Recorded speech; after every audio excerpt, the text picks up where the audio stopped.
एडुके हमारे इस YouTube channel में आप सभी का स्वागत है। तो हम लोग वन लाइनर करंट अफेयर्स के बारे में पढ़ रहे थे। तो चलिए इस वन लाइनर करंट अफेयर्स को हम लोग कंटिन्यू करें और इस करंट अफेयर्स के सेशन को हम लोग आगे बढ़ाएं।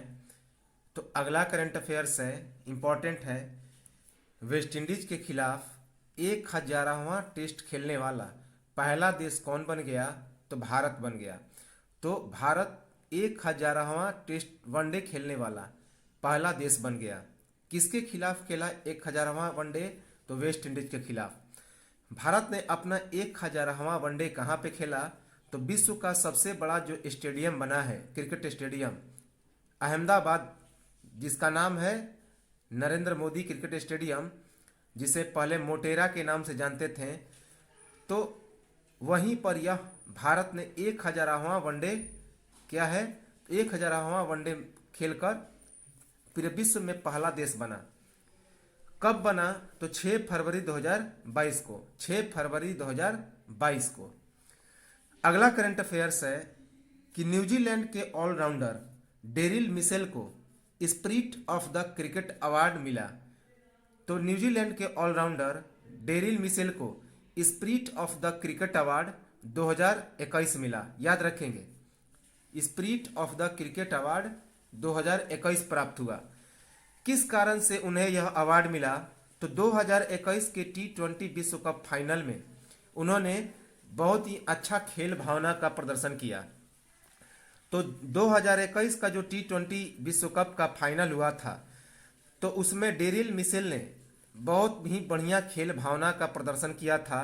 तो इसी कारण डेरिल मिशेल को spirit of the cricket award 2021 से सम्मानित किया गया। डेनियल वेटोरी, ब्रैंडन मैकुलम और केन विलियमसन के बाद यह पुरस्कार पाने वाले डेरिल मिशेल न्यूजीलैंड के चौथे खिलाड़ी बने। तो याद रखेंगे कि डेनियल वेटोरी, ब्रैंडन मैकुलम और केन विलियमसन के बाद spirit of the cricket award पाने वाले न्यूजीलैंड के ये चौथे खिलाड़ी बने। कौन? Daryl Mitchell. अगला इंपॉर्टेंट करंट अफेयर्स है कि भारत ने बीजिंग शीतकालीन ओलंपिक 2022 की राजनयिक बहिष्कार की घोषणा की। तो जो बीजिंग में होने वाला है वर्ष 2022 में शीतकालीन ओलंपिक, जो अभी संपन्न हुआ 3 फरवरी 2022 को, भारत ने घोषणा की कि बीजिंग ओलंपिक जो शीतकालीन ओलंपिक होगा चाइना में, तो उसमें भारत ने राजनयिक बहिष्कार की घोषणा की। कब घोषणा की? तो 3 फरवरी 2022 को। 3 फरवरी 2022 को। आखिर राजनयिक बहिष्कार के घोषणा का कारण क्या था? तो राजनयिक बहिष्कार के घोषणा का कारण था कि चीन के द्वारा गलवान घाटी में शामिल रहे एक सैन्य कमांडर को शीतकालीन ओलंपिक का मसाल वाहक बनाना। तो चीन ने गलवान घाटी में शामिल एक सैन्य कमांडर को शीतकालीन ओलंपिक का क्या किया? तो मसाल वाहक बना दिया। तो इसी से भारत क्या था? नाखुश था। अगला करंट अफेयर्स है कि नासा ने अंतर्राष्ट्रीय अंतरिक्ष स्टेशन को रिटायर करने का फैसला किया है। कब तक? 2031 तक। तो नासा ने अंतर्राष्ट्रीय अंतरिक्ष स्टेशन को रिटायर करने का फैसला किया है 2031 तक। अगला करंट अफेयर्स है, केंद्र सरकार का बड़ा फैसला, अगस्त में लॉन्च होगा चंद्रयान 3। तो केंद्र सरकार ने क्या कहा है कि अगस्त में एक चंद्रयान 3 उपग्रह लॉन्च किया जाएगा। अगला करंट अफेयर्स है, सोवरेन ग्रीन बॉन्ड का बजट 2022 में रखा प्रस्ताव। तो सोवरेन ग्रीन बॉन्ड का बजट 2022 में प्रस्ताव रखा गया है। कौन सा? Sovereign green bond. Sovereign green bond एक तरह का निवेश है जिसके जरिए सरकार पर्यावरण और जलवायु में हो रहे बदलाव के लिए पैसे जुटा सकती है। तो सोवरेन ग्रीन बॉन्ड एक तरह का निवेश है जिसके जरिए सरकार पर्यावरण और जलवायु में हो रहे बदलाव के लिए पैसे जुटा सकती है। अगला करंट अफेयर्स है कि PR राजेश ने इतिहास रचा। PR राजेश ने रचा इतिहास। वर्ल्ड गेम्स पुरस्कार जीतने वाले दूसरे भारतीय बने। तो PR राजेश ने रचा इतिहास, वर्ल्ड गेम्स पुरस्कार जीतने वाले ये दूसरे भारतीय बने। याद रखेंगे, वर्ल्ड गेम्स पुरस्कार जीतने वाले दूसरे भारतीय बने। PR राजेश कौन है? तो PR राजेश भारतीय हॉकी टीम के गोलकीपर हैं। PR राजेश कौन है? तो भारतीय हॉकी टीम के गोलकीपर है और उन्होंने जो वर्ल्ड गेम पुरस्कार जीता है उस पुरस्कार का क्या नाम है? World athlete games of the year. World athlete games of the year याद रखेंगे। कब मिला उन्हें? तो 31 जनवरी 2021 को PR राजेश को यह पुरस्कार 31 जनवरी 2021 को मिला। इन्हें यह पुरस्कार क्यों मिला?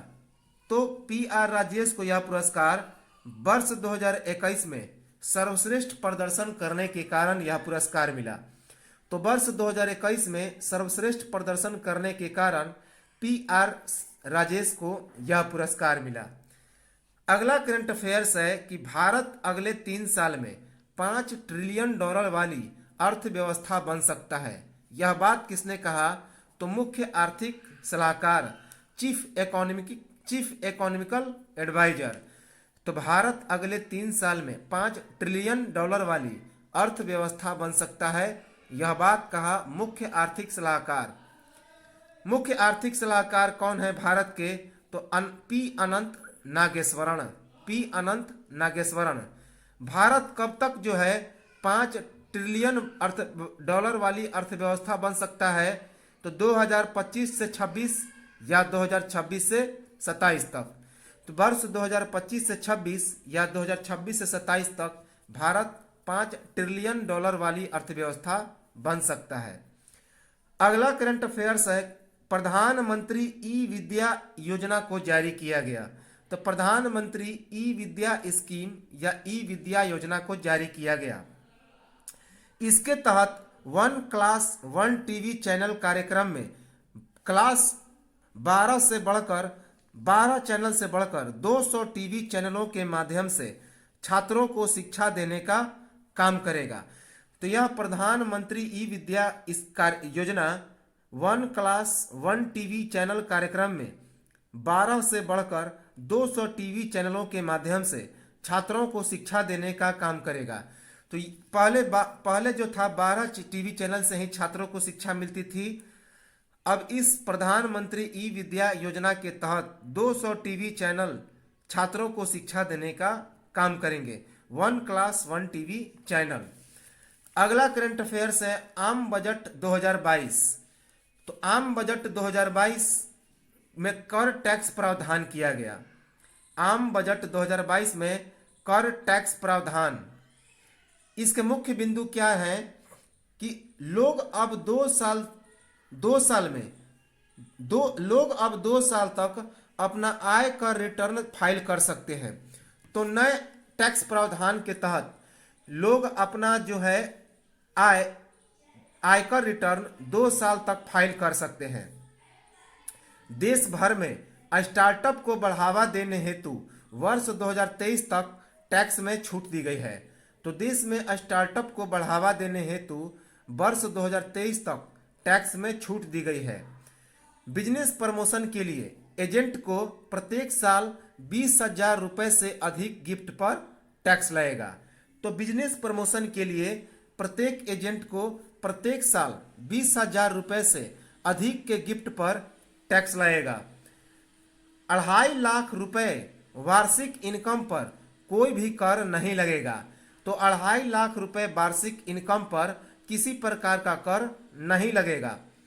2.5 लाख से 3 लाख रुपए वार्षिक आय पर 5% टैक्स लगेगा, जबकि 3 लाख से 5 लाख रुपए वार्षिक आय पर 5% का टैक्स लगेगा। यह पहले ही निर्धारित था, वही वाला है जो पिछली साल था। क्रिप्टो करेंसी पर 30% टैक्स लगेगा। तो ये नया चीज है कि इस बजट 2022 में क्रिप्टो करेंसी पर 30% टैक्स का प्रावधान किया गया। दिव्यांग बच्चों की माता पिता को टैक्स में छूट दिया गया है। तो जो दिव्यांग है, विकलांग है, उन बच्चों की माता पिता को टैक्स में छूट दिया गया है। कोऑपरेटिव सोसाइटी का कर 18 से घटाकर 15% कर दिया गया। तो जो कोऑपरेटिव हैं, कोऑपरेटिव सोसाइटी हैं, तो उनका टैक्स पहले 18% था, जिसे घटाकर वर्तमान में 15% कर दिया गया। याद रखेंगे। इसके बाद शिक्षा पर बजट क्या किया गया? तो शिक्षा पर बजट किया गया 2022 में 60 लाख नई नौकरियां देने का ऐलान किया गया। तो केंद्र सरकार के द्वारा शिक्षा में 60 लाख नई नौकरियां देने का ऐलान किया गया। कक्षा 1 से कक्षा 12 तक के बच्चों को उनके क्षेत्रीय भाषा में शिक्षा देने का प्रावधान किया गया। तो कक्षा 1 से लेकर कक्षा 12 तक के बच्चों को उनके क्षेत्रीय भाषा में ही शिक्षा देने की बात कही गई।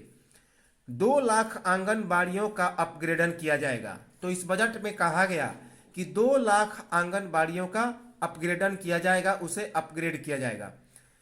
अगला करंट अफेयर्स है कि भारतीय प्रतिभूति और विनिमय बोर्ड अर्थात SEBI, small exchange board of India, तो भारतीय प्रतिभूति एवं विनिमय बोर्ड सेबी के नए अध्यक्ष कौन बने हैं? तो माधुरी पुरी बुच बनी है। माधुरी पुरी बुच बनी है।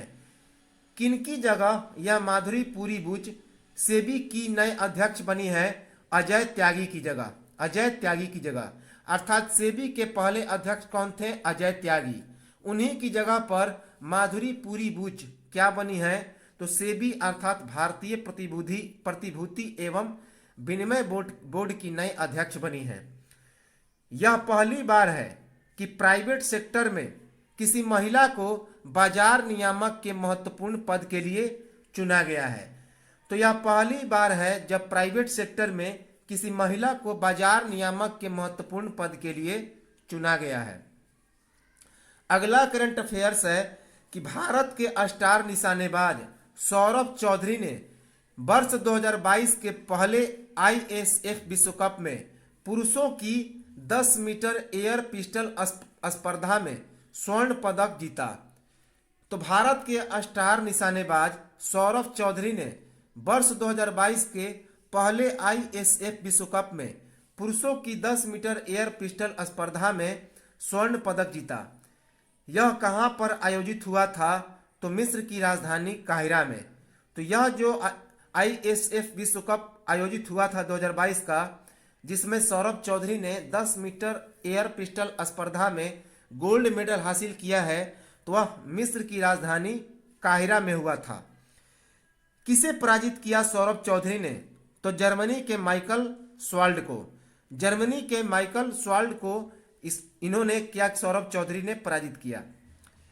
अगला करंट अफेयर्स है, यूरोपीय संघ ने हाल ही में यूक्रेन को शामिल करने की मंजूरी प्रदान की है। तो हाल ही में यूरोपीय संघ ने यूक्रेन को अपने आप यूरोपीय संघ में क्या करने की है? शामिल करने की मंजूरी प्रदान की है। अगला करंट अफेयर्स है कि मुंबई के नए पुलिस आयुक्त संजय पांडे बने हैं। तो मुंबई के नए पुलिस आयुक्त कौन बने हैं? संजय पांडे बने हैं, DGP। इसके पहले ये कौन से पद पर थे? तो महाराष्ट्र के कार्यवाहक पुलिस महानिदेशक पद पर थे। तो इसके पहले ये संजय पांडे महाराष्ट्र के कार्यवाहक पुलिस महानिदेशक थे। ये संजय पांडे किनकी जगह महाराष्ट्र के पुलिस आयुक्त बने हैं? हेमंत नागराजे की जगह। हेमंत नागराजे की जगह। हेमंत नागराले अब महाराष्ट्र सुरक्षा निगम में प्रबंध निदेशक बने हैं। तो हेमंत नागराले अब महाराष्ट्र के सुरक्षा निगम में प्रबंध निदेशक बने हैं।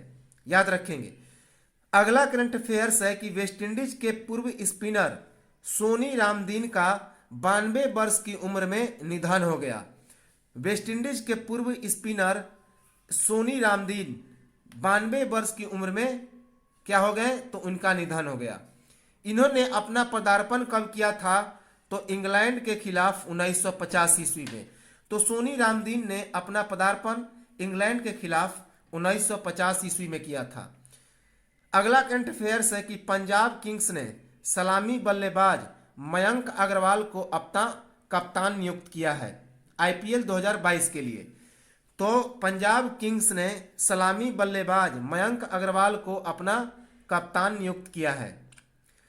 अगला करंट अफेयर्स है कि विश्व नागरिक सुरक्षा दिवस 2022 मना, अर्थात वर्ल्ड सिविल डिफेंस डे या विश्व नागरिक सुरक्षा दिवस मना 2022 का। कब मना? तो 1 मार्च 2022 को। 1 मार्च 2022 को। इस दिन को 1990 ईस्वी में इंटरनेशनल सिविल डिफेंस ऑर्गेनाइजेशन द्वारा विश्व नागरिक सुरक्षा दिवस पहली बार मनाया गया। तो 1 मार्च को 1990 को इंटरनेशनल सिविल डिफेंस ऑर्गेनाइजेशन के द्वारा अंतर्राष्ट्रीय नागरिक सुरक्षा संगठन के द्वारा विश्व नागरिक सुरक्षा दिवस पहली बार मनाया गया। कब? 1 मार्च 1990 को। याद रखेंगे। अगला करंट अफेयर्स है कि भारत पे के सह संस्थापक और प्रबंध निदेशक अंशनीश ग्रोवर ने अपने पद से इस्तीफा दे दिया। तो भारत पे के सह संस्थापक और प्रबंध निदेशक अंशनीश ग्रोवर ने अपने पद से इस्तीफा दे दिया। याद रखेंगे कौन है? भारत पे के सह संस्थापक और प्रबंध निदेशक अंशनीश ग्रोवर ने अपने पद से इस्तीफा दे दिया। अगला करंट अफेयर्स है कि महिला वनडे विश्व कप टूर्नामेंट न्यूजीलैंड में 4 मार्च से लेकर 3 अप्रैल 2022 तक आयोजित होगा। इसमें कुल 8 टीमें हिस्सा लेंगी। तो महिला वनडे विश्व कप टूर्नामेंट न्यूजीलैंड में 4 मार्च से 3 अप्रैल 2022 तक आयोजित होगा। इसमें कितनी टीमें हिस्सा लेंगी? तो 8 टीमें। इस विश्व कप टूर्नामेंट में भारत का पहला मैच कब होगा? तो भारत का पहला मैच 6 मार्च 2022 को पाकिस्तान के खिलाफ होगा। कहां पे? तिरंगा के ओवल मैदान में। तो भारत का पहला मैच 6 मार्च 2022 को पाकिस्तान के खिलाफ तिरंगा के वे ओवल मैदान में होगा। अगला करंट अफेयर्स है कि हाल ही में अंतर्राष्ट्रीय जूडो महासंघ ने रूस के राष्ट्रपति व्लादिमीर पुतिन को अध्यक्ष पद से सस्पेंड कर दिया, निलंबित कर दिया। तो हाल ही में अंतर्राष्ट्रीय जूडो महासंघ ने रूस के राष्ट्रपति व्लादिमीर पुतिन को अध्यक्ष पद से निलंबित कर दिया। क्यों निलंबित किया? तो जो रूस का लगातार यूक्रेन पर हमला चल रहा है, तो इसी युद्ध के कारण अंतर्राष्ट्रीय जूडो महासंघ ने ये रूस के राष्ट्रपति व्लादिमीर पुतिन को अध्यक्ष पद से निलंबित कर दिया। ब्लैक बेल्ट धारक व्लादिमीर पुतिन 8वें डैन से सम्मानित होने वाले पहले रूसी थे। याद रखेंगे, ब्लैक बेल्ट धारक व्लादिमीर पुतिन 8वें डैन से सम्मानित होने वाले पहले रूसी व्यक्ति थे। तो याद रखेंगे ये जो व्लादिमीर पुतिन थे, ये व्लादिमीर पुतिन जूडो में अंतर्राष्ट्रीय ये ब्लैक बेल्ट इनको मिला है और 8वें डैन से सम्मानित होने वाले ये पहले रूसी व्यक्ति भी हैं। अगला करंट अफेयर्स है कि केंद्रीय मंत्रिमंडल ने LIC की IPO में 20% निवेश को मंजूरी दे दी। तो केंद्रीय मंत्रिमंडल ने लाइफ इंश्योरेंस कॉरपोरेशन के IPO में 20% निवेश को मंजूरी दे दी। अगला करंट अफेयर्स है कि भारत ने विश्व बैंक के प्रमुख जुनैद कमाल अहमद को वैश्विक ऋणदाता संस्था की एक प्रमुख एजेंसी का उप अध्यक्ष नियुक्त किया है। तो भारत ने विश्व बैंक के प्रमुख जुनैद कमाल अहमद को वैश्विक ऋणदाता संस्था की एक प्रमुख एजेंसी का उप अध्यक्ष नियुक्त किया है। जुनैद कमाल अहमद उपाध्यक्ष के रूप में बहुपक्षीय निवेश गारंटी एजेंसी MGA की कमान संभालेंगे। तो जुनैद कमाल अहमद उपाध्यक्ष के रूप में बहुपक्षीय निवेश गारंटी एजेंसी MGA की कमान संभालेंगे। फैज चौधरी के बाद विश्व बैंक के इतिहास में इतना ऊंचा पद पाने वाले ये दूसरे बांग्लादेशी व्यक्ति हैं। तो फैज चौधरी के बाद विश्व बैंक के इतिहास में इतना ऊंचा पद पाने वाले ये जुनैद कमाल अहमद बांग्लादेश के दूसरे व्यक्ति बने। याद रखेंगे। अगला करंट अफेयर्स है केंद्रीय ग्रामीण और पंचायती राज मंत्री गिरिराज सिंह ने मनरेगा के लिए एक ऐप को लॉन्च किया है जिसका नाम क्या है, लोकपाल ऐप। बहुत इंपॉर्टेंट है कि केंद्रीय ग्रामीण विकास और पंचायती राज मंत्री गिरिराज सिंह ने मनरेगा के लिए एक ऐप को लॉन्च किया है जिसका नाम है लोकपाल ऐप। क्या नाम है, लोकपाल ऐप। बहुत इंपॉर्टेंट है। अगला करंट अफेयर्स है मैक्सिको ओपन। मैक्सिको ओपन जीतकर स्पेन के टेनिस खिलाड़ी राफेल नडाल ने अपने कैरियर का 91वां खिताब जीत लिया है।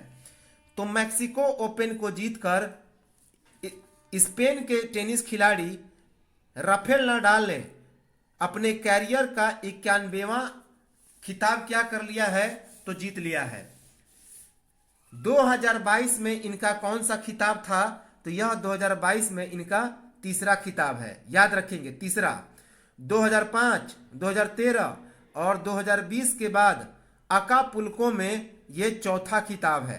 तो 2005, 2013 और 2020 के बाद अकापुल्को में इनका चौथा खिताब है। अगला करंट अफेयर्स है कि भारत ने दूसरी बार संयुक्त राष्ट्र में वोटिंग से किया परहेज। तो भारत ने दूसरी बार संयुक्त राष्ट्र में वोटिंग से परहेज किया। इसका मुख्य उद्देश्य क्या है कि रूस यूक्रेन युद्ध को शांत करने में भारत तटस्थ रहेगा, अर्थात भारत कोई हस्तक्षेप नहीं करेगा। यह दूसरा मौका है जब भारत ने चीन और संयुक्त अरब अमीरात के साथ वोटिंग के दौरान अनुपस्थित रहा है। तो यह दूसरा मौका है जब भारत ने चीन और संयुक्त अरब अमीरात के साथ वोटिंग के दौरान अनुपस्थित रहा। अगला करंट अफेयर्स है कि हाल ही में दिल्ली सरकार ने ई कचरे का निपटान करने हेतु देश के पहले इको पार्क को मंजूरी प्रदान की। तो काफी इंपॉर्टेंट है कि हाल ही में दिल्ली सरकार ने ई कचरे का निपटान करने हेतु देश के पहले इको पार्क को मंजूरी प्रदान की। कौन सा पार्क, इको पार्क। अगला करंट अफेयर्स है कि हाल ही में लिथुआनिया के राष्ट्रपति गितानस नौसेदा ने देश में आपातकाल लागू करने की घोषणा की है। क्यों, रूस यूक्रेन युद्ध के कारण। तो हाल ही में लिथुआनिया के राष्ट्रपति गितानस नौसेदा ने देश में आपातकाल लागू करने की घोषणा की है। इसका कारण है कि रूस और यूक्रेन के बीच जो युद्ध चल रहा है। अगला करंट अफेयर्स है कि हाल ही में थम्स अप ने शाहरुख खान को अपना नया ब्रांड एम्बेसडर नियुक्त किया है। तो हाल ही में जो पेय कंपनी है थम्स अप, तो उसने शाहरुख खान को अपना नया ब्रांड एम्बेसडर नियुक्त किया है। थम्स अप पिछले ही साल $1 अरब का ब्रांड बना है और कोका कोला ने साल 1993 में पॉल बिस्लेरी के रमेश चौहान से इसका अधिग्रहण किया था। अर्थात अब जो थम्स अप है वह किसके अधीन काम कर रहा है, तो कोका कोला के अधीन। तो थम्स अप पिछले ही साल अर्थात 2021 में $1 अरब का ब्रांड बना है और कोका कोला ने साल 1993 में पॉल बिस्लेरी के रमेश चौहान से इसका अधिग्रहण कर लिया था। शाहरुख खान इससे पहले पेप्सी के ब्रांड एम्बेसडर बने थे। तो शाहरुख खान इस थम्स अप के ब्रांड एम्बेसडर बनने से पहले किसके ब्रांड एम्बेसडर थे, तो पेप्सी के। याद रखेंगे, पेप्सी के। अगला करंट अफेयर्स है कि कृषि नेटवर्क ने हाल ही में पंकज त्रिपाठी को अपना ब्रांड एम्बेसडर बनाया है। तो कृषि नेटवर्क ने हाल ही में पंकज त्रिपाठी को अपना नया ब्रांड एम्बेसडर नियुक्त किया है। इस नेटवर्क का क्या नाम है, तो इस नेटवर्क का नाम है कल्टिनो एग्रोटेक प्राइवेट लिमिटेड। इस नेटवर्क का नाम है कल्टिनो एग्रोटेक प्राइवेट लिमिटेड। वर्तमान में जो यह ऐप है किन किन भाषाओं में उपलब्ध है, तो हिंदी, मराठी, पंजाबी और अंग्रेजी में। तो वर्तमान में यह ऐप हिंदी, मराठी, पंजाबी और अंग्रेजी में उपलब्ध है। अगला करंट अफेयर्स है कि 24 फरवरी 2022 को प्रधानमंत्री किसान सम्मान निधि योजना के 3 साल पूरे हो गए हैं। तो 24 फरवरी 2022 को प्रधानमंत्री किसान सम्मान निधि योजना के कितने साल पूरे हो गए? तो 3 साल पूरे हो गए। इस योजना का मुख्य उद्देश्य क्या है? तो इस योजना का मुख्य उद्देश्य है किसानों की आय बढ़ाने हेतु 6,000 रुपया प्रतिवर्ष किसानों को वित्तीय सहायता प्रदान करना।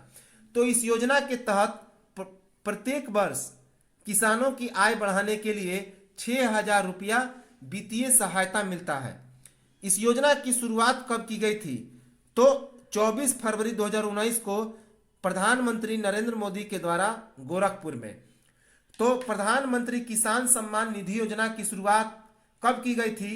24 फरवरी 2019 को गोरखपुर में। इस योजना का क्रियान्वयन किसके द्वारा किया जाता है? तो केंद्रीय कृषि एवं कल्याण मंत्रालय के द्वारा। तो इस योजना का क्रियान्वयन केंद्रीय कृषि एवं कल्याण मंत्रालय के द्वारा किया जाता है। अगला करंट अफेयर्स है कि भारत और फ्रांस ने हाल ही में नीली अर्थव्यवस्था और महासागर शासन पर रोड मैप पर सहमति जताई है। तो भारत और फ्रांस ने हाल ही में नीली अर्थव्यवस्था और महासागर शासन पर रोड मैप पर सहमति जताई है। इस रोड मैप के मुद्दे क्या थे? तो इस रोड मैप के मुद्दे थे समुद्री व्यापार, समुद्री उद्योग, समुद्री प्रौद्योगिकी, मत्स्य पालन, वैज्ञानिक अनुसंधान, समुद्री पर्यावरण पर्यटन, अंतर्देशीय जलमार्ग, एकीकृत तटीय प्रबंधन, नागरिक समुद्री मुद्दे। तो इस रोड मैप के मुद्दे क्या थे? तो समुद्री व्यापार, समुद्री उद्योग, समुद्री प्रौद्योगिकी, मत्स्य पालन, वैज्ञानिक अनुसंधान, समुद्री पर्यावरण पर्यटन, अंतर्देशीय जलमार्ग, एकीकृत तटीय प्रबंधन, नागरिक समुद्री मुद्दे। तो यह भारत और फ्रांस के नीली अर्थव्यवस्था और महासागर शासन पर रोड मैप है। अगला करंट अफेयर से इंपॉर्टेंट, न्यायमूर्ति रंजना प्रकाश देसाई जो सेवानिवृत्त हो चुकी हैं, तो उनकी अध्यक्षता में जम्मू कश्मीर परिसीमन पैनल को 2 महीने विस्तार किया गया। तो न्यायमूर्ति रंजना प्रकाश देसाई जो कि सेवानिवृत्त हो चुकी हैं, रिटायर हो चुकी हैं, तो उनकी अध्यक्षता में जम्मू कश्मीर परिसीमन पैनल को 2 महीने तक विस्तार किया गया। आयोग का कार्यकाल कब समाप्त हो रहा था? तो 6 मार्च 2022 को। इस आयोग का कार्यकाल 6 मार्च 2022 को समाप्त होने वाला था। अब इसे 2 महीने विस्तार किया गया। अब जो है इसका समय बढ़कर कब तक हो गया है? तो 6 मई 2022 तक। अब इसका जो है समय 6 मई 2022 तक हो गया है। परिसीमन आयोग का गठन कब हुआ था? तो 2020 में। परिसीमन आयोग का गठन वर्ष 2020 में हुआ था। पिछले साल अर्थात 2021 में भी कोरोना के कारण इसका कार्यकाल 1 वर्ष तक बढ़ा दिया गया था और 2022 कर दिया गया था।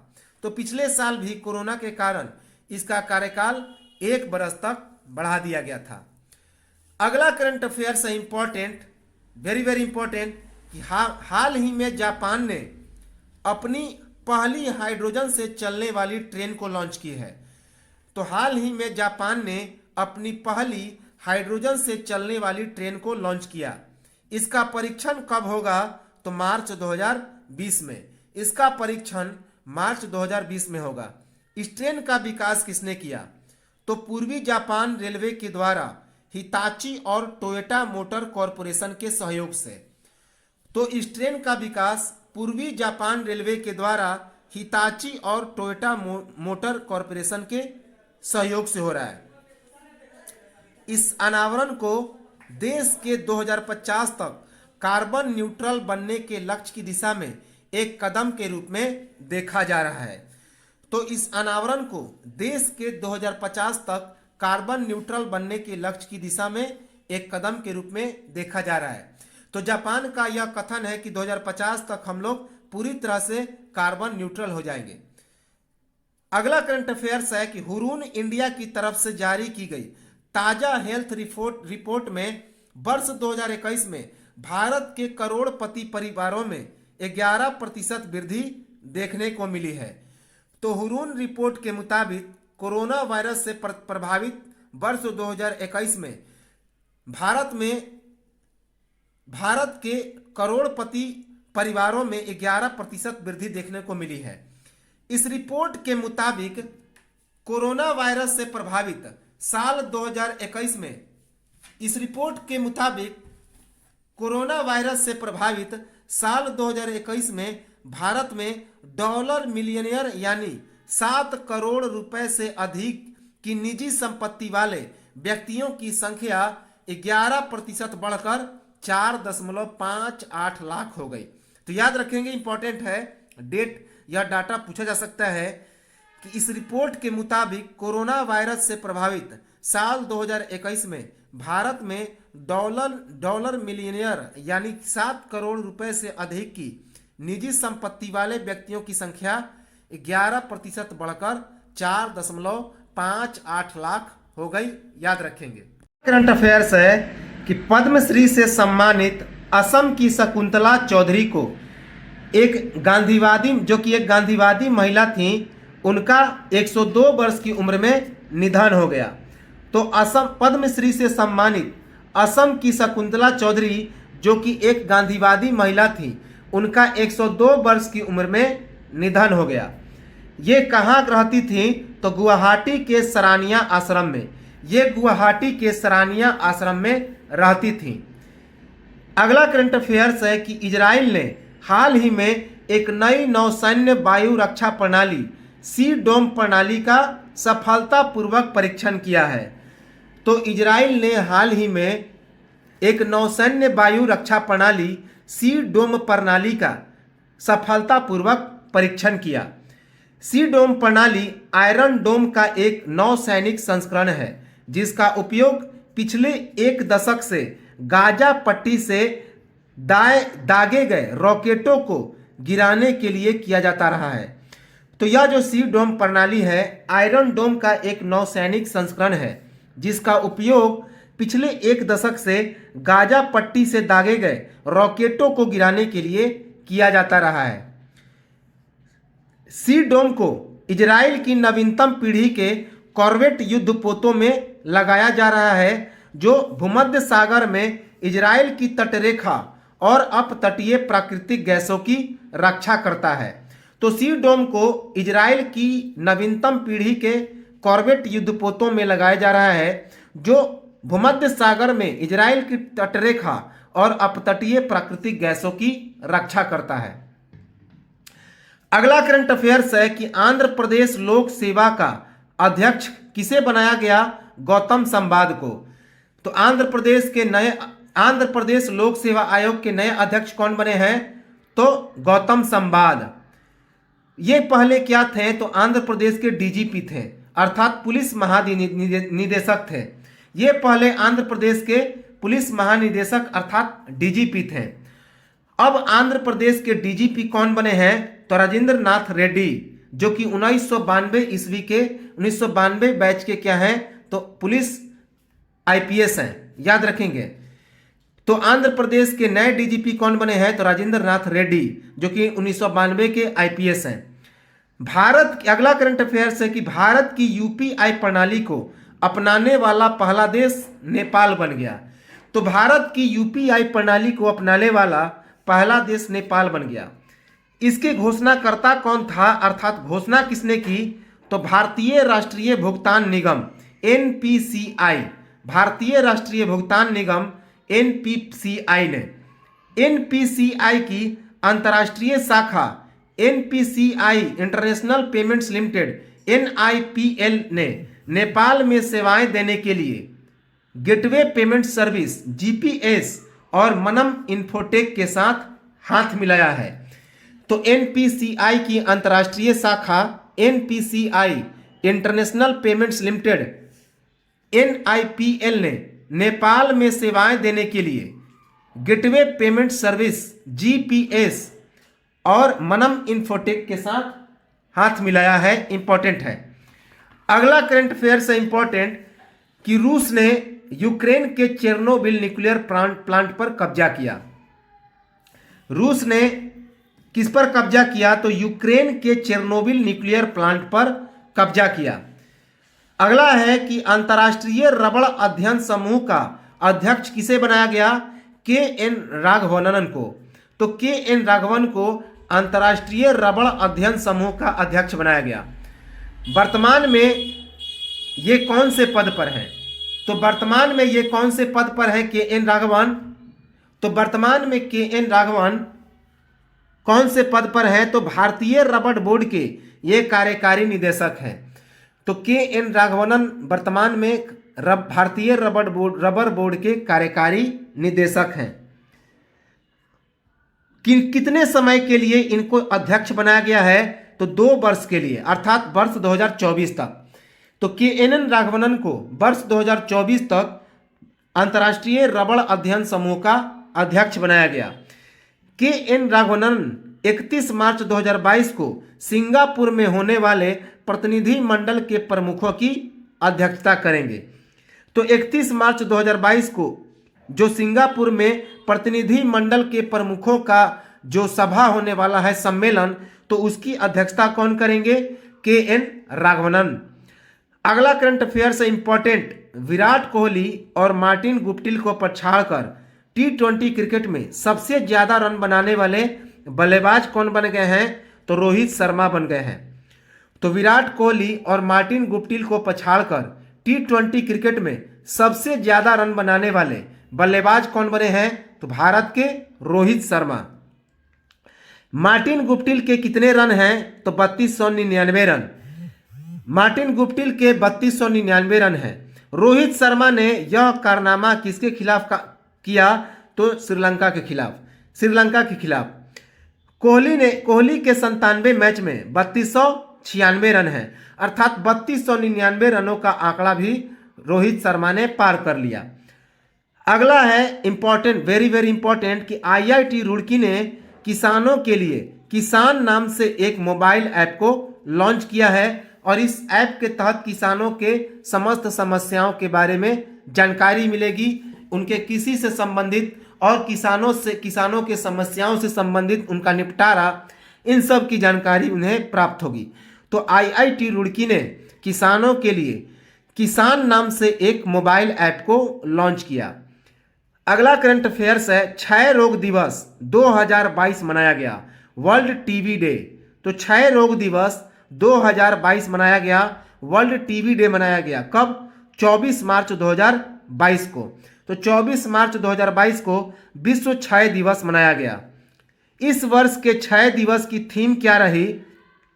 तो इस वर्ष के टीबी डे का थीम रहा invest to end TB save lives.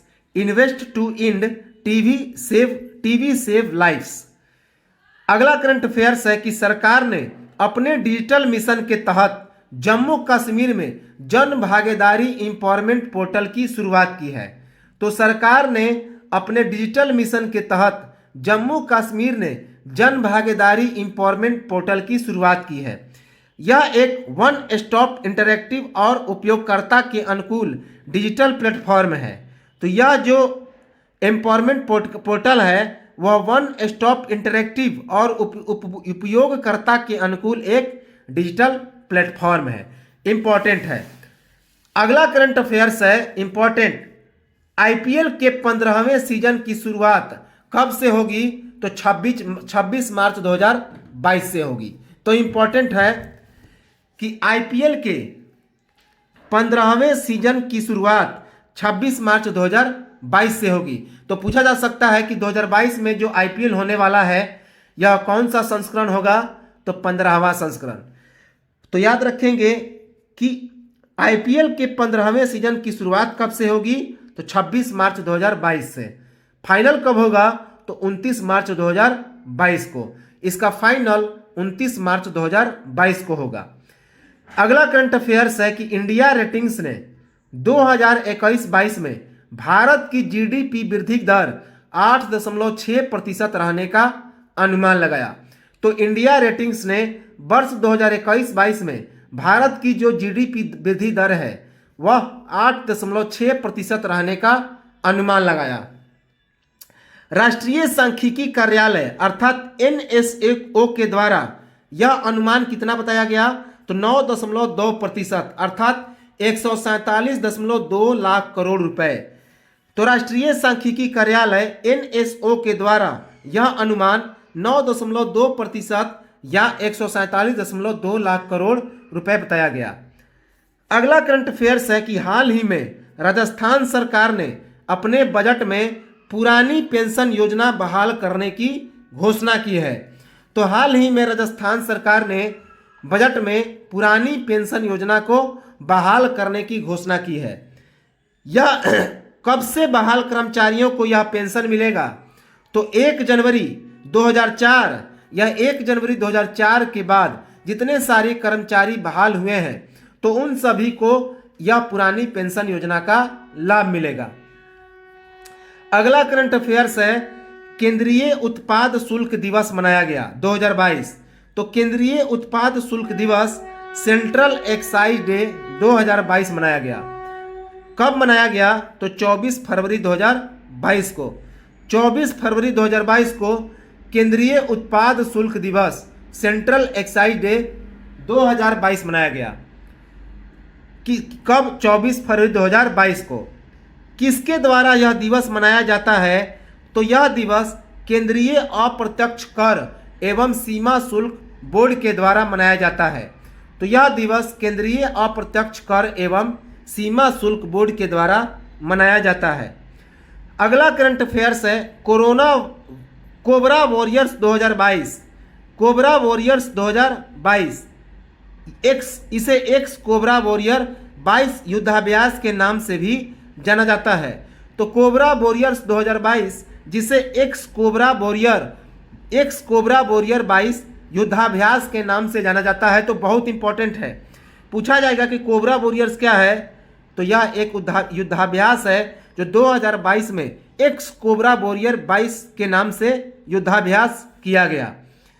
यह किसके किसके बीच का युद्धाभ्यास है? तो भारतीय वायुसेना के लाइट कॉम्पैक्ट एयरक्राफ्ट तेजस इंग्लैंड और अन्य लड़ाकू वायुसेना का एक युद्धाभ्यास है। तो भारतीय वायुसेना की लाइट कॉम्पैक्ट एयरक्राफ्ट तेजस इंग्लैंड और अन्य लड़ाकू वायुसेना का युद्धाभ्यास है। तो भारत और इंग्लैंड के बीच का यह युद्धाभ्यास है, याद रखेंगे। कब से कब तक इस युद्धाभ्यास का आयोजन होगा? तो 6 मार्च से 27 मार्च 2022 तक। तो इस युद्धाभ्यास का आयोजन 6 मार्च से लेकर 27 मार्च 2022 तक होगा।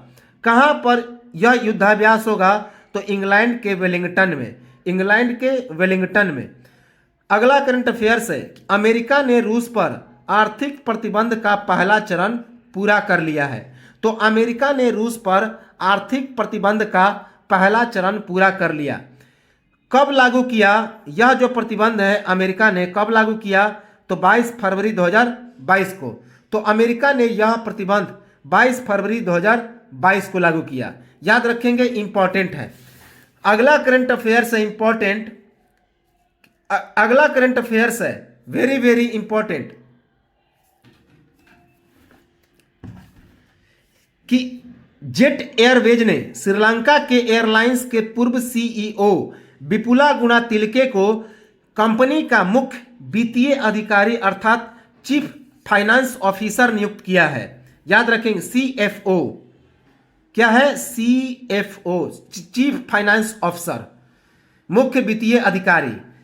तो जेट एयरवेज ने श्रीलंका के एयरलाइंस के प्रमुख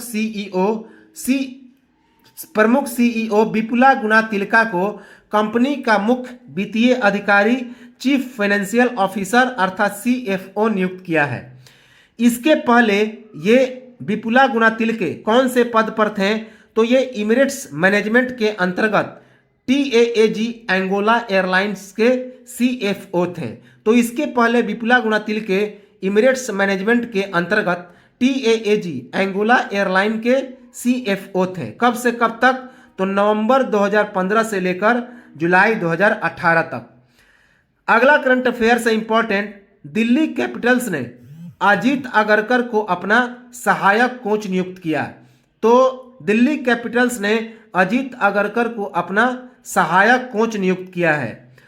अगला करंट अफेयर्स है कि हाल ही में भारतीय महिला क्रिकेटर VR वनिता ने 31 वर्ष की उम्र में क्रिकेट के सभी प्रारूपों से संन्यास लेने की घोषणा की है। तो हाल ही में भारतीय महिला क्रिकेटर VR वनिता ने 31 वर्ष की उम्र में क्रिकेट के सभी प्रारूपों से संन्यास की घोषणा की है।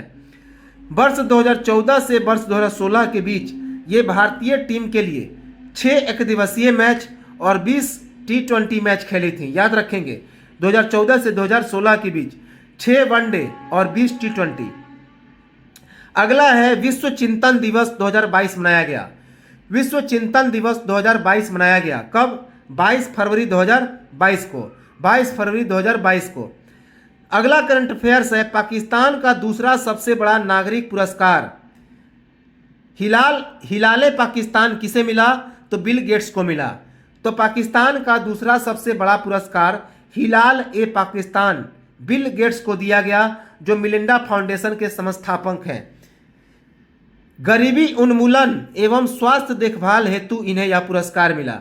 गरीबी उन्मूलन एवं स्वास्थ्य देखभाल हेतु। अगला करंट अफेयर्स है कि प्रथम श्रेणी के क्रिकेट के अपने पहले ही मैच में 13 शतक लगाने वाले पहले खिलाड़ी कौन बने? साकिबुल गनी बने। तो प्रथम श्रेणी क्रिकेट के अपने पहले ही मैच में 13 शतक लगाने वाले पहले खिलाड़ी साकिबुल गनी बने। किसके खिलाफ ये 13 शतक लगाया? तो मिजोरम के खिलाफ। किसके खिलाफ? तो मिजोरम के खिलाफ। ये साकिबुल गनी कहाँ के खिलाड़ी हैं? तो बिहार के खिलाड़ी हैं। याद रखेंगे कि साकिबुल गनी ये बिहार के खिलाड़ी हैं। अगला करंट अफेयर्स है, विश्व पैगोलिन दिवस मनाया गया। विश्व पैगोलिन दिवस 2022 मनाया गया। पैगोलियन क्या है? तो एक जानवर है जो विलुप्त हो चुका है। तो विश्व पैगोलियन दिवस 2022 मनाया गया, जो कि एक जानवर है जो विलुप्त हो चुका है। यह कब? फरवरी के तीसरे शनिवार को। फरवरी के तीसरे शनिवार को विश्व पैगोलियन दिवस मनाया गया।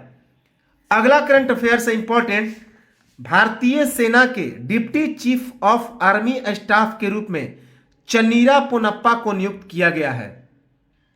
तो भारतीय सेना के deputy chief of army staff के रूप में चन्नीरा पोनप्पा को नियुक्त किया गया।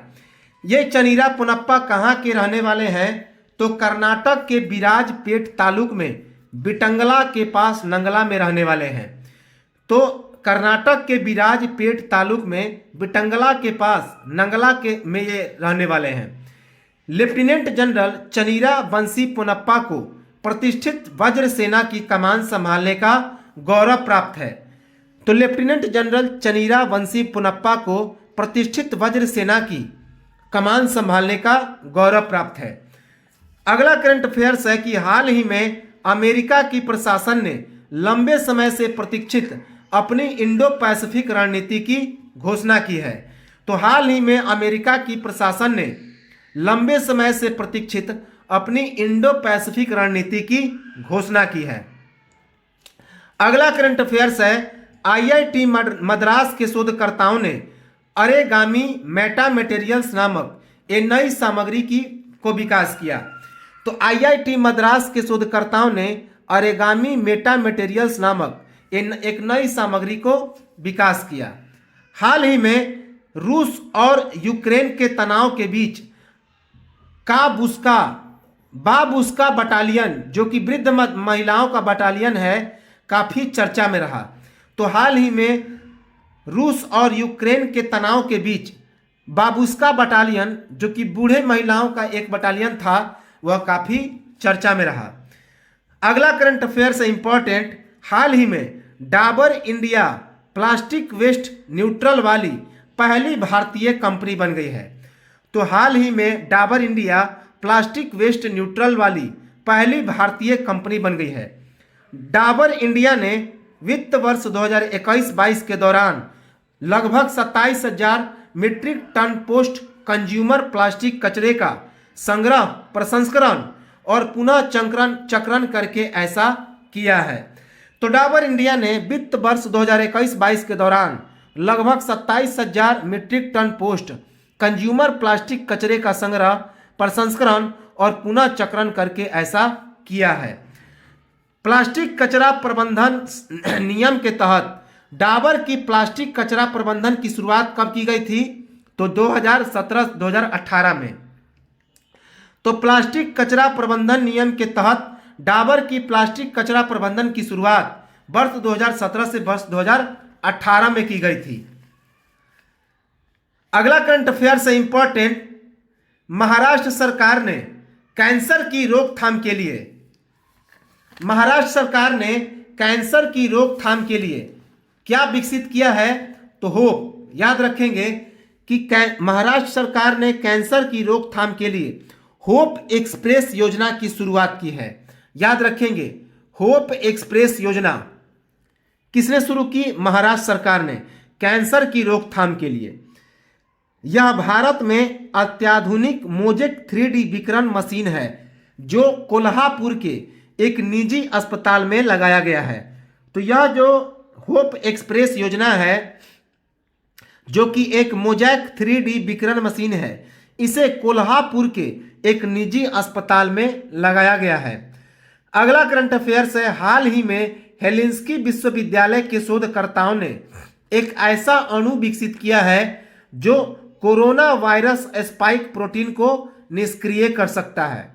तो हाल ही में हेलेंस्की विश्वविद्यालय के शोधकर्ताओं ने एक ऐसा अणु विकसित किया है जो कोरोना वायरस स्पाइक प्रोटीन को आसानी से निष्क्रिय कर देगा। अगला करंट अफेयर्स है कि चोलेंद्र शमशेर राणा नेपाल के मुख्य न्यायाधीश बने हैं। याद रखेंगे कि कौन बने हैं? चोलेंद्र शमशेर राणा नेपाल के चीफ कौन बने हैं? तो मुख्य न्यायाधीश बने हैं, चीफ जस्टिस। इनके चर्चा का क्या कारण है? इनके चर्चा का कारण है कि हाल ही में इन्हें महाभियोग का सामना करना पड़ा। हाल ही में इन्हें महाभियोग का सामना करना पड़ा। याद रखेंगे, 7 साल में महाभियोग का सामना करने वाले ये नेपाल के दूसरे मुख्य न्यायाधीश बने हैं। तो पिछले 7 साल में महाभियोग का सामना करने वाले ये नेपाल के दूसरे चीफ जस्टिस बने हैं, मुख्य न्यायाधीश बने हैं। शमशेर राणा को निलंबित करने के बाद उनके स्थान पर किसे मुख्य न्यायाधीश बनाया गया है? तो दीपक कार्की को। तो शमशेर राणा को निलंबित करने के बाद इनके स्थान पर दीपक कार्की को अगला मुख्य न्यायाधीश नियुक्त किया गया। कहां का? नेपाल का। अगला करंट अफेयर्स है कि केंद्र सरकार ने अवकाश प्राप्त vice admiral G Ashok Kumar को देश का पहला राष्ट्रीय समुद्री सुरक्षा समन्वयक नियुक्त किया है। कि केंद्र सरकार ने अवकाश प्राप्त vice admiral G Ashok Kumar को देश का पहला राष्ट्रीय समुद्री सुरक्षा समन्वयक नियुक्त किया है। जी अशोक कुमार राष्ट्रीय सुरक्षा सलाहकार अजीत डोभाल नित राष्ट्रीय सुरक्षा काउंसिल सचिवालय के समन्वयक के रूप में कार्य करेंगे। तो जी अशोक कुमार राष्ट्रीय सुरक्षा सलाहकार अजीत डोभाल नित राष्ट्रीय सुरक्षा काउंसिल सचिवालय के समन्वयक के रूप में काम करेंगे। अगला करंट अफेयर्स है, बहुत इंपॉर्टेंट है कि तुर्की के राष्ट्रपति एर्दोगन, पूरा नाम क्या है इनका? रेचप तैयप एर्दोगन। तो तुर्की के राष्ट्रपति रेचप तैयप एर्दोगन ने तुर्की देश का नाम बदलकर क्या कर दिया? तुर्कीये कर दिया है। इंपॉर्टेंट है कि रेचप तैयप एर्दोगन जो कि तुर्की के राष्ट्रपति हैं, उन्होंने तुर्की देश का नाम बदल के क्या रख दिया? तो तुर्कीये रख दिया। याद रखेंगे, तुर्कीये। अगला करंट अफेयर्स है इंपॉर्टेंट, हाल ही में अमेरिका ने सोलोमन द्वीप पर हाल ही में दिल्ली पुलिस ने स्मार्ट कार्ड शस्त्र लाइसेंस की शुरुआत की है। तो काफी इंपॉर्टेंट है कि हाल ही में दिल्ली पुलिस ने स्मार्ट कार्ड शस्त्र लाइसेंस की शुरुआत की। ऐसा करने वाला यह दिल्ली भारत का पहला राज्य बन गया। ऐसा करने वाला दिल्ली भारत का पहला राज्य बन गया है। इंपॉर्टेंट है। अगला करंट अफेयर्स है इंपॉर्टेंट,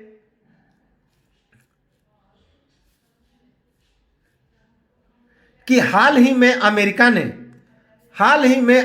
ने सोलोमन द्वीप पर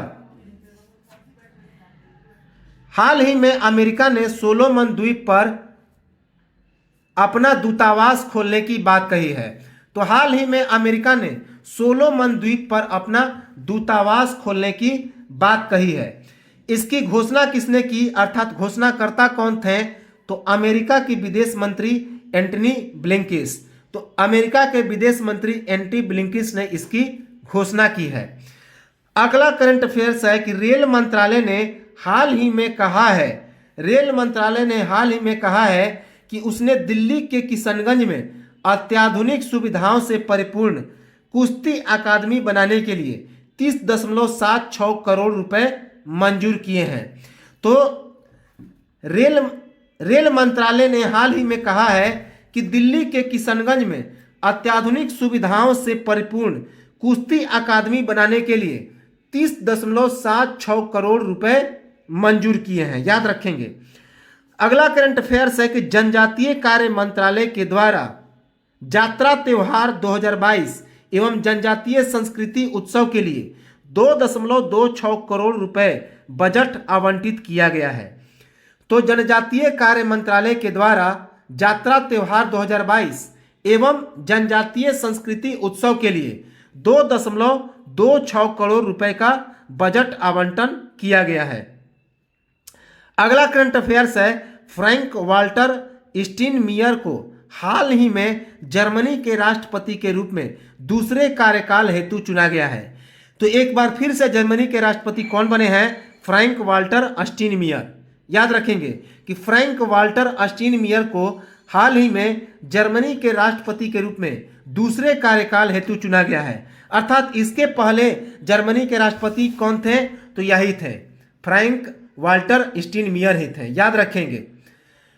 अगला करंट अफेयर्स है कि हाल ही में ऑस्ट्रेलिया और भारत ने घोषणा की है कि मार्च 2022 में एक अंतरिम व्यापार समझौता और 12 से 18 महीने के पश्चात एक व्यापक आर्थिक समझौता अर्थात CECA करने हेतु तैयार है।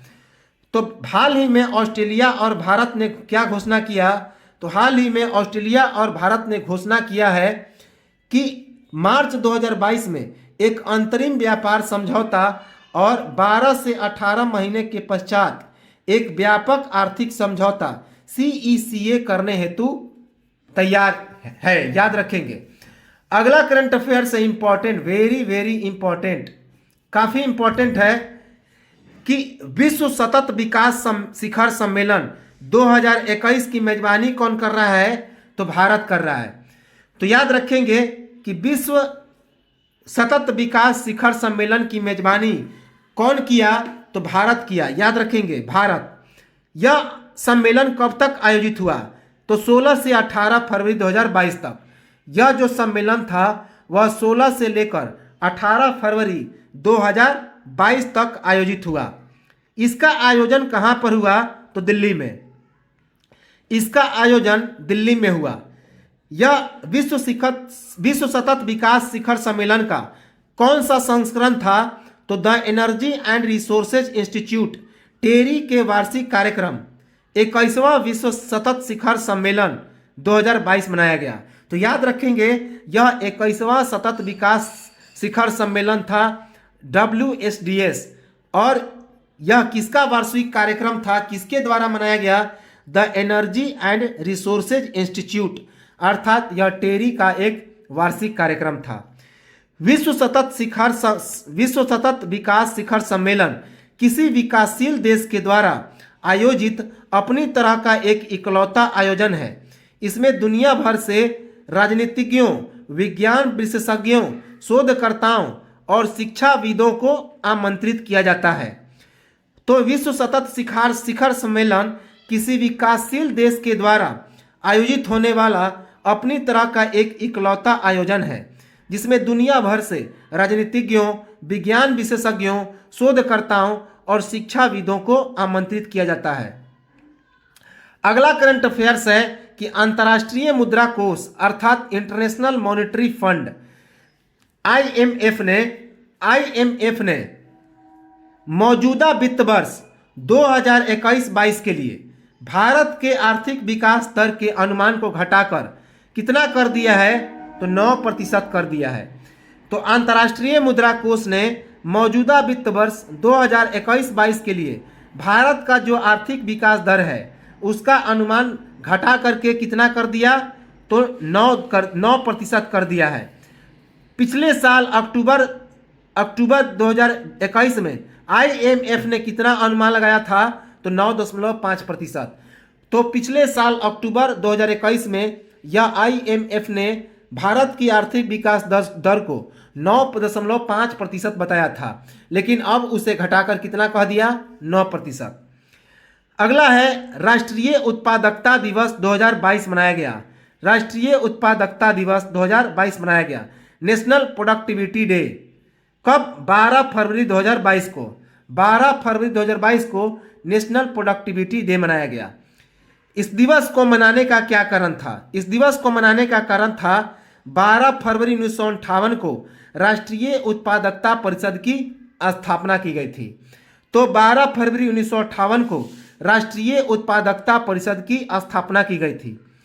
अगला करंट अफेयर्स है, हाल ही में भारत ने संयुक्त राष्ट्र विश्व खाद्य कार्यक्रम वर्ल्ड फूड प्रोग्राम के साथ 50,000 मीट्रिक टन गेहूं के वितरण हेतु एक समझौते पर हस्ताक्षर किए, जिसे मानवीय सहायता के रूप में अफगानिस्तान भेजा जाएगा। तो हाल ही में भारत ने संयुक्त राष्ट्र विश्व खाद्य कार्यक्रम वर्ल्ड फूड प्रोग्राम के साथ 50,000 मीट्रिक टन गेहूं के वितरण हेतु एक समझौते पर हस्ताक्षर किए, जिसे मानवीय सहायता के रूप में अफगानिस्तान में भेजा जाएगा। इंपॉर्टेंट है। चलिए अब हम लोग देखते हैं 2022 का जो बजट हुआ। तो 2022 के बजट के बारे में हम लोग देखते हैं। बजट 2022 स्वतंत्र भारत का पहला बजट। स्वतंत्र भारत का पहला बजट कब हुआ? तो 26 नवंबर 1947 को तत्कालीन वित्त मंत्री RK चेट्ठी के द्वारा। कि स्वतंत्र भारत का जो पहला बजट हुआ था 26 नवंबर 1947 को तत्कालीन वित्त मंत्री RK चेट्ठी के द्वारा। भारत में पहली बार इसे पेश कब किया गया था?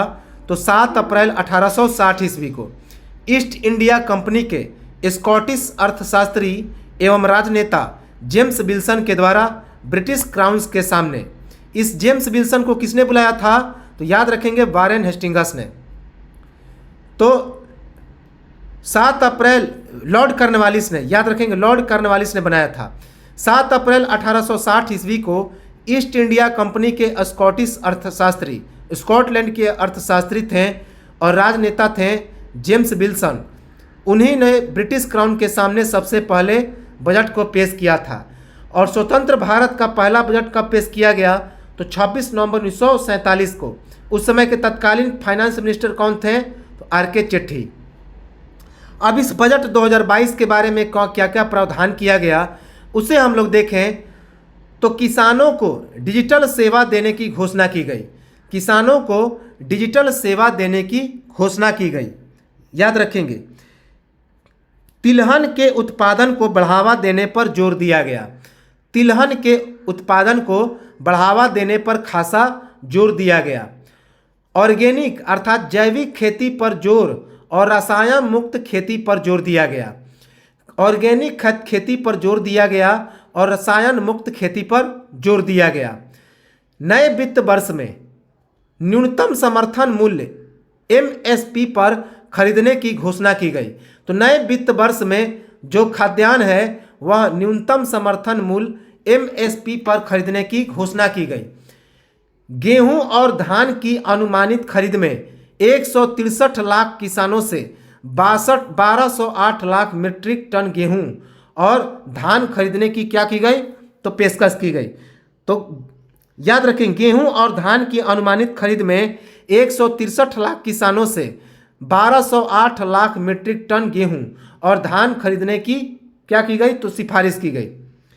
MSP मूल्य का 2.37 लाख करोड़ का भुगतान सीधे किसानों के खातों में होगा। तो MSP मूल्य का 2.37 लाख करोड़ रुपए का भुगतान सीधे किसानों के खातों में होगा। 44,605 करोड़ रुपए की अनुमानित लागत से केन बेतवा परियोजना शुरू करने की भी घोषणा की गई। तो 44,605 करोड़ रुपए की अनुमानित लागत से केन बेतवा परियोजना शुरू करने की घोषणा की गई, जिससे देश के 9.8 लाख हेक्टेयर भूमि में सिंचाई की व्यवस्था की जाएगी। तथा 62 लाख लोगों के लिए पेयजल आपूर्ति कब के लिए? वर्ष 2021 से 22 के लिए 4300 करोड़ रुपए तथा वर्ष 2022 से 23 के लिए 1400 करोड़ रुपए का आवंटन किया गया। तो याद रखेंगे कि 44,600 करोड़ रुपए की अनुमानित लागत से केन बेतवा परियोजना शुरू करने की घोषणा की गई है, जिससे देश के 9.8 लाख हेक्टेयर भूमि में सिंचाई की व्यवस्था होगी, जिसके लिए 6.2 लाख लोगों के लिए वर्ष 2021-22 के लिए 4300 करोड़ रुपए पेयजल आपूर्ति के लिए होगा, जबकि वर्ष 2022-23 के लिए 1400 करोड़ रुपए का आवंटन होगा पेयजल के लिए। अगला वर्ष 2023 को मोटा अनाज वर्ष के रूप में घोषणा किया जाएगा। याद रखेंगे, वर्ष 2023 को मोटा अनाज वर्ष के रूप में घोषित किया गया। इस बजट 2022 में 1000 MLT धान की खरीद की उम्मीद बताई गई। तो बजट 2022 में 1000 MLT अर्थात मीट्रिक लाख टन धान की खरीद की उम्मीद बताई गई है। किसानों को हाईटेक बनाने हेतु PPP मॉडल शुरू करने की घोषणा की गई है। तो किसानों को हाईटेक बनाने हेतु PPP मॉडल शुरू करने की घोषणा की गई है। याद रखेंगे, वित्त मंत्री निर्मला सीतारमण का यह चौथा बजट था और इस बार भी यह जो बजट पेश किया गया वह पेपरलेस था, अर्थात किसी कागज का इस्तेमाल नहीं किया गया, डिजिटल माध्यम से किया गया। जिस प्रकार वर्ष 2021 का पहला पेपरलेस बजट था, तो 2022 का भी जो बजट था यह भी पेपरलेस था। इसमें किसी प्रकार के पेपर का इस्तेमाल नहीं किया गया और निर्मला सीतारमण का यह चौथा बजट था। इसमें भाषण की शुरुआत निर्मला सीतारमण ने ओमिक्रॉन और कोविड-19 के दुष्प्रभावों से की। तो निर्मला सीतारमण ने इस बजट में भाषण की शुरुआत ओमिक्रॉन और कोविड-19 के दुष्प्रभावों से की। याद रखेंगे, एक टीवी चैनल को 12 से बढ़ाकर 200 टीवी चैनल करने की घोषणा की गई। तो अभी हमने इसे देखा भी है कि एक टीवी चैनल को 12 से बढ़ाकर 200 टीवी चैनल करने की घोषणा की गई। डिजिटल विश्वविद्यालय की स्थापना की भी घोषणा की गई। तो बजट 2022 में डिजिटल विश्वविद्यालय की स्थापना की भी घोषणा की गई। मानसिक समस्याओं हेतु national tele mental health programme शुरू करने की भी घोषणा की गई। तो मानसिक समस्याओं हेतु national tele mental health programme शुरू करने की भी घोषणा की गई। साल 2022-23 में 80 लाख नए घरों के निर्माण के लिए 48,000 करोड़ रुपए के आवंटन की घोषणा की गई। किस योजना के तहत? तो प्रधानमंत्री आवास योजना के अंतर्गत। तो मानसिक योग साल 2022-23 में 80 लाख नए घरों के निर्माण के लिए 48,000 करोड़ रुपए के आवंटन की घोषणा की गई। किस योजना के तहत? प्रधानमंत्री आवास योजना के अंतर्गत। गरीबी मिटाने पर पुरजोर कार्य करने की घोषणा की गई। तो गरीबी मिटाने पर पुरजोर कार्य करने की घोषणा की गई। अगले 3 साल में 400 नए वंदे भारत ट्रेन की शुरुआत की जाएगी।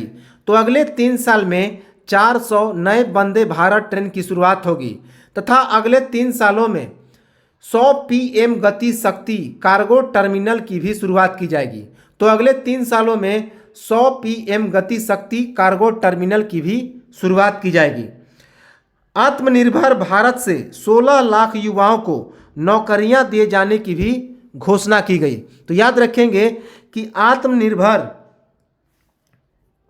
आत्मनिर्भर भारत से 16 लाख युवाओं को नौकरियां दिए जाने की भी घोषणा की गई। आने वाले वर्षों में 25,000 किलोमीटर के हाईवे निर्माण की घोषणा की गई। तो आने वाले वर्षों में 25,000 किलोमीटर के हाईवे का भी निर्माण किया गया। यह बात निर्मला सीतारमण ने बजट 2022 में कहा। निर्मला सीतारमण के अनुसार अगले वित्त वर्ष में भारत की आर्थिक वृद्धि दर की उम्मीद कितनी बताई गई? तो 9.2%। तो अगले वित्त वर्ष में निर्मला सीतारमण ने भारत की जो आर्थिक वृद्धि दर है उसे 9.2% की उम्मीद बताई। निर्मला सीतारमण ने कहा कि इस बजट से भारत को अगले 25 वर्ष की बुनियाद मिलेगी।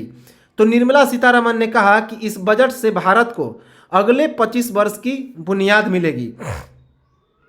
यह बजट कब पेश किया गया? तो 1 फरवरी 2022 को सुबह 11 बजे। तो यह जो बजट है 1 फरवरी 2022 को सुबह 11 बजे पेश किया गया। इस बजट की शुरुआत कब की गई थी? तो 31 जनवरी 2022 को। इस बजट की शुरुआत 31 जनवरी 2022 को हुई थी। बजट सत्र का जो पहला भाग हुआ था उसका आयोजन कब हुआ? तो बजट 2022 का जो पहला भाग है उसका आयोजन 31 जनवरी 2022 से 11 फरवरी 2022 तक हुआ, याद रखेंगे। जबकि इस बजट का जो दूसरा भाग है उसका आयोजन कब हुआ? तो 14 मार्च। इसका बजट सत्र का दूसरे भाग का आयोजन कब होगा?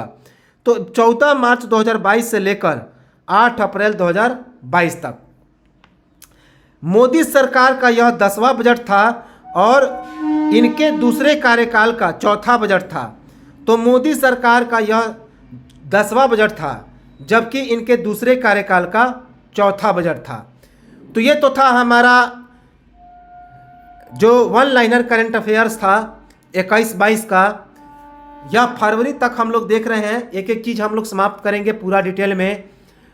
तो बार बार लाइक्स इसे देखते रहें, सुनते रहें और कमेंट जरूर करें कि सेशन कैसा लग रहा है। तो चलिए मिलते हैं हम लोग अगले वीडियो में और वन लाइनर करंट अफेयर्स को आगे कंटिन्यू करेंगे। तब तक नमस्कार, जय हिंद।